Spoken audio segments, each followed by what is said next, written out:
DCCP director జిల్లా కాంగ్రెస్ నాయకులు మేకల మల్లిబాబు యాదవ్, సీనియర్ కాంగ్రెస్ నాయకులు మాజీ కేంద్ర మంత్రివర్యులు సురేందర్ రెడ్డి గారి తనయుడు, తెలంగాణ రాష్ట్ర రెవెన్యూ శాఖ మంత్రి వర్యులు పొంగులేటి శ్రీనివాసరెడ్డి వియ్యంకుడు రామ సహాయం రఘురామిరెడ్డి ఖమ్మం పార్లమెంట్ అభ్యర్థిగా పోటీ చేయుచున్నారని, వారిని అత్యధిక మెజార్టీతో గెలిపించుకోవాల్సిన బాధ్యత కురుమ యాదవులపై ఉందని డీసీసీపీ డైరెక్టర్ జిల్లా అఖిల భారత యాదవ మహాసభ గౌరవ అధ్యక్షులు మేకల మల్లిబాబు యాదవ్ పిలుపునిచ్చారు.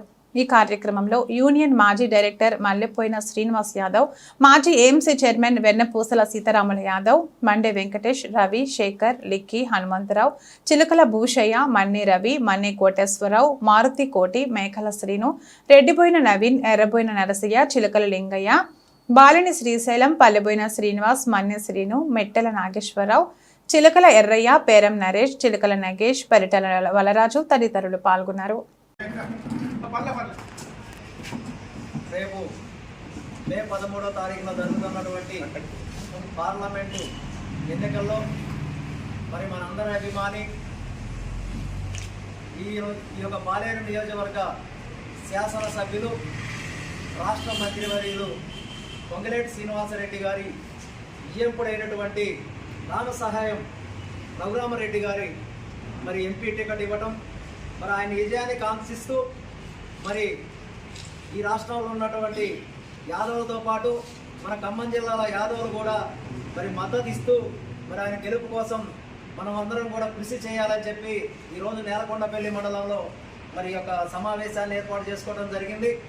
మరి ఎందుకు మనం రఘురామరెడ్డి గారిని గెలిపించుకోవాలి అని అంటే మరి 91-92లో మరి ఆ రోజు కాంగ్రెస్ ప్రభుత్వం రఘువీరారెడ్డి గారు పశుసంవర్ధక శాఖ మినిస్టర్గా ఉన్నప్పుడు మన కురుమ యాదవులు ఎన్నో ఉద్యమాలు పోరాటాలు చేస్తూ ఉంటే మరి ఎవరు పట్టించుకున్నటువంటి పరిస్థితుల్లో మరి ఆ రోజు కోట్ల విజయభాస్కర్ రెడ్డి గారు ముఖ్యమంత్రిగా ఉన్నప్పుడు, రఘువీరారెడ్డి గారు పశుసంవర్ధక శాఖ మంత్రిగా ఉన్నప్పుడు ఒక జీవో తీసుకొచ్చి కురుమ యాదవులను గుర్తించి మరి ఆ రోజు సహకార సంఘాలను ఏర్పాటు చేయడం, మరి దాంతోపాటు మరి కొన్ని నిధులు ఇవ్వటం, మరి గుర్తించినటువంటి పార్టీ ఏదంటే కాంగ్రెస్ పార్టీ.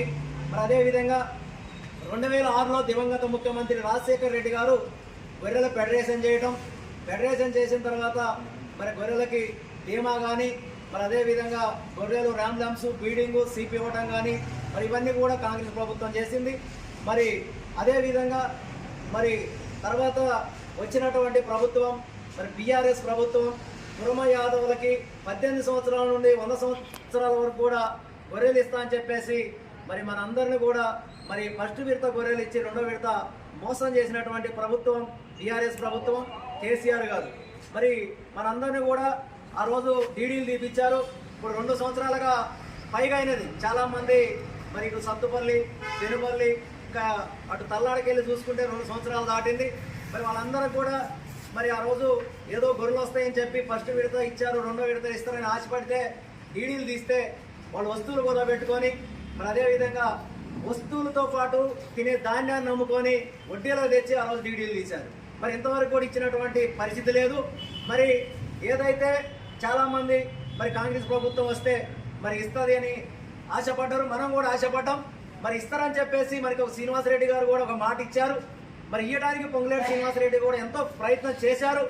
మరి రేవంత్ రెడ్డి గారు కూడా మేనిఫెస్టోలో పెట్టించారు. కాంగ్రెస్ ప్రభుత్వం వచ్చినటువంటి 100 రోజుల్లో కురుమ యాదవుల సమస్యలు పరిష్కరిస్తాం, డీడీలు తీసినటువంటి వాళ్ళకి నగదు బదిలీ చేస్తామని మనకి మాట ఇచ్చిన మాట వాస్తవం. చాలామంది ఏమైంది, ఏం చేస్తూ ఉన్నారు, ఆ రోజు చెప్పారు కదా, ఈ రోజు ఏం మాట్లాడారని చెప్తా ఉన్న వాళ్ళకి నేను ఈ సందర్భంగా ఒక విషయం చెప్పదలుచుకున్నాను. గత ప్రభుత్వం, గతంలో ఉన్నటువంటి అధికారులు, గతంలో ఉన్నటువంటి మంత్రి, గతంలో ఉన్నటువంటి మరి ఓఎస్డి, మరి ఇప్పుడు 4 ఏడీ స్థాయి వాళ్ళు జైల్లో ఉన్నారు. ఎందుకు అనంటే మన కురుమ యాదవులకి గతంలో మరి యొక్క టీఆర్ఎస్ ప్రభుత్వం మన తెలంగాణ నిధులు కాదు, ఎన్సీడీసీ నిధులు అంటే కేంద్ర ప్రభుత్వం నుండి 5,000 కోట్ల రూపాయలు తీసుకొచ్చి మన గొర్రెలు ఇస్తా అని చెప్పేసి ఇస్తే మధ్యలో దళారులు, మరి దళారులతో పాటు అధికారులు కూడా కుమ్మక్కై దానికి మంత్రి, దీంట్లో ప్రభుత్వంలో ఉన్నటువంటి గత ప్రభుత్వంలో ఉన్నటువంటి మరి ఎమ్మెల్యేలు అందరూ కూడా మరి కుమ్మక్కై మనకి చెందకోకుండా మరి గొర్రెలు రీసైక్లింగ్ చేసి మరి అదేవిధంగా కొన్ని చోట్ల గొర్రెలు ఇవ్వకుండానే ఇచ్చినట్టుగా మనం పేపర్లో చూసాం. ఎక్కడో కాదు, మన ఖమ్మం జిల్లాలోనే చూసుకుంటే మరి అంబులెన్స్లో గొర్రెలు పోయినట్టు, స్కూటర్ మీదనే 126 గొర్రెలు వచ్చినట్టుగా మనందరం పేపర్లో చూసాం. అది ఎక్కడో కాదు, మన ఖమ్మం జిల్లాలో జరిగింది. మరి వీటన్నింటినీ కూడా దృష్టిలో పెట్టుకొని ఇప్పుడు వచ్చినటువంటి ప్రభుత్వం దాని మీద ఒక ఎంక్వైరీ చేసి, ఒక సిబిఐ ఎంక్వైరీ చేసి దాని మీద దర్యాప్తు నడుస్తూ ఉన్నది. కోర్టు ఏదైతే మీరు కుర్మ యాదవ్ను మోసం చేశారో వాళ్ళందరినీ కూడా శిక్షించాలని చెప్పేసి కోర్టు ఆదేశాలు ఇస్తే 4 ఏడీ స్థాయి వాళ్ళు ఇప్పుడు జైల్లో ఉన్నారు. ఓఎస్డీ గారు తప్పించుకొని తిరుగుతూ ఉన్నాడు. మరి కొంతమంది మరి గత ప్రభుత్వంలో ఉన్నటువంటి మంత్రులు దాంట్లో పాల్గొన్నారు. మన దగ్గర మనకి రాకోకుండా మోసం చేశారు. మరి వాళ్ళందరి మీద ఎంక్వైరీ నడుస్తూ ఉంది. ఈ ఎంక్వైరీ పూర్తి అయ్యేంత వరకు మీరు ఎక్కడ కూడా గొర్రెలు ఇవ్వడానికి వీల్లేదు. ఏదైతే వాళ్ళు డీడీలు తీశారో ఆ డీడీలను 43,750 రూపాయలు డీడీలు ఏదైతే తీశారో వాళ్ళ డీడీలు తిరిగి ఇవ్వండి అని చెప్పేసి ప్రభుత్వం గవర్నమెంట్ ఆదేశాలు ఇచ్చింది. ఆదేశాల ప్రకారంగా మరి మన వాళ్ళు ఒకేసారి మరి అప్లికేషన్ పెట్టే వరకు కొంత ఇబ్బందులు రాలేకపోవడం జరుగుతూ ఉన్నది. దానికి మొన్న పొంగులేటి శ్రీనివాసరెడ్డి గారు ఎక్కడో కాదు మన డయాస్ మీద ఉన్నటువంటి పెద్దలు నన్ను అడిగితే, మీ నియోజకవర్గం మీకోసం అని వస్తా ఉన్నాడు శ్రీనివాసరెడ్డి గారు, అడగండి అంటే అడిగితే ఎమ్మటే కలెక్టర్ గారికి ఫోన్ చేసిన 3 రోజుల్లోనే 2 కోట్ల రూపాయలని ఈ పాలేరు నియోజకవర్గంలో కొట్టించారు పొంగులేటి శ్రీనివాసరెడ్డి గారని మీకు తెలియజేస్తా ఉన్నాను. అదేవిధంగా ఇప్పటికీ రోజు కొడతానే ఉన్నారు. కానీ